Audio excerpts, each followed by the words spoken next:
สบายดีอาจารย์หนูมิสวาน้องพลีเกี่ยวกับพันธุ์วันนี้จะมาสาธิตการล้างบาดแผลเปียกก่อนอื่นหมดเราจะไปเบิ่งประวัติคนเจ็บแล้วเราก็มาล้างมือขั้นตอน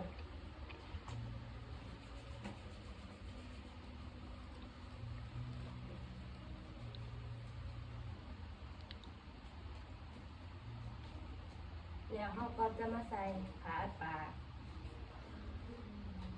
แบบใส่ถุงมือสะอาด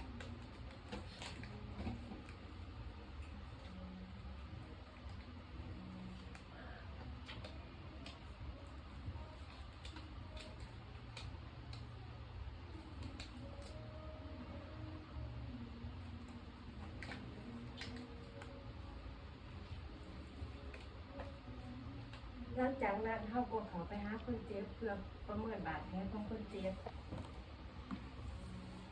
โดยสบายดีเอื่อยน้องเป็นพยาบาลปีนึงเด้อน้องจะมาล้างบาดแผลให้เอื่อยขออนุญาตเบิ่งแผลหน่อยเด้อเราจะมาเช็คเบิ่งว่าบาดแผลของคนเจ็บมีการบวมไข้บ่มีน้องบ่และตรงแป๊กกับบาดแผลติดการบอดถ้าหากติดเราจะเอานำ NS มาหยอดใส่ท่อสูบให้มาดๆเพื่อให้กลมแป๊กแกะออกได้ง่ายหลังจากนั้นเราก็มาเตรียมอุปกรณ์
หลังจากนั้นเราก็เอา NSS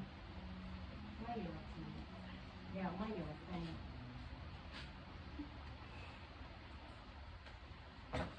เดี๋ยวเอาบิตาดีนเดี๋ยวไม่หยอดไปที่ใจหลังจากนั้นเราก็ล้างมือ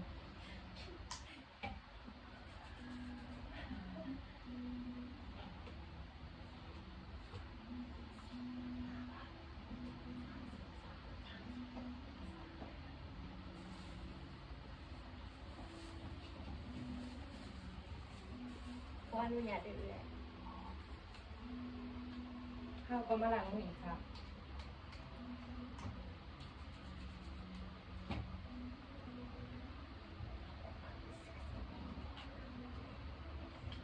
แล้วก็ใส่ถุงมืออันเสีย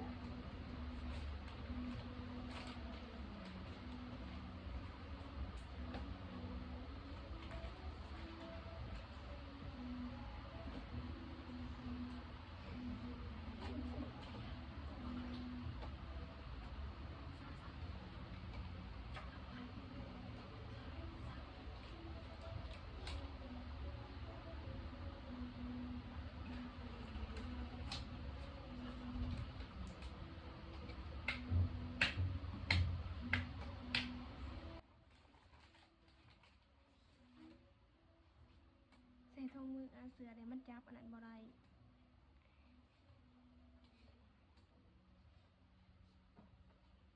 ใครงานว่าแบบนี้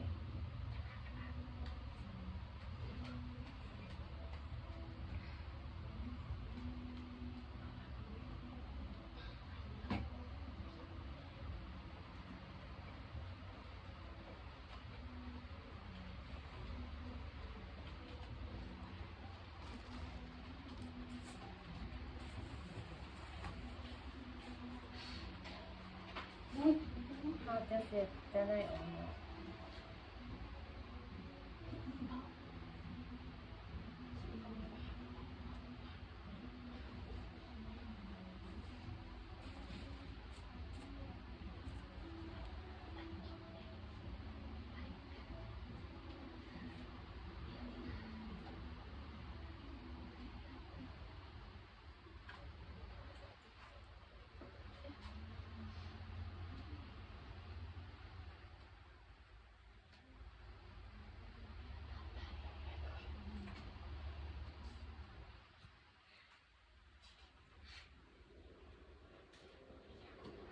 เสร็จจนกลัวบาดแผลจะสลาย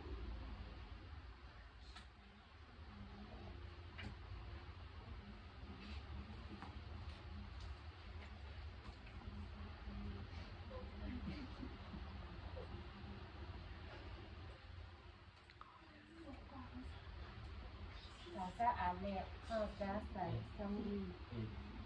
จุงเบตาดีนมาเสร็จออกบาดแผล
ด้วยเดี๋ยวเราได้แหละ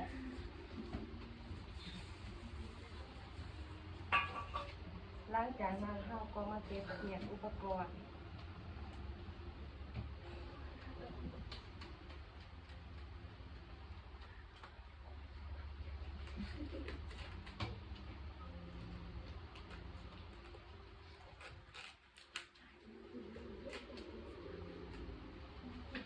หลังจากนั้นมาแนะนำให้คนเจ็บบ่ให้บาดแผลถึงหน้าแล้วบ่ให้คนเจ็บกินอาหารเผ็ดเข้มหลังจากนั้นเราก็บันทึกใส่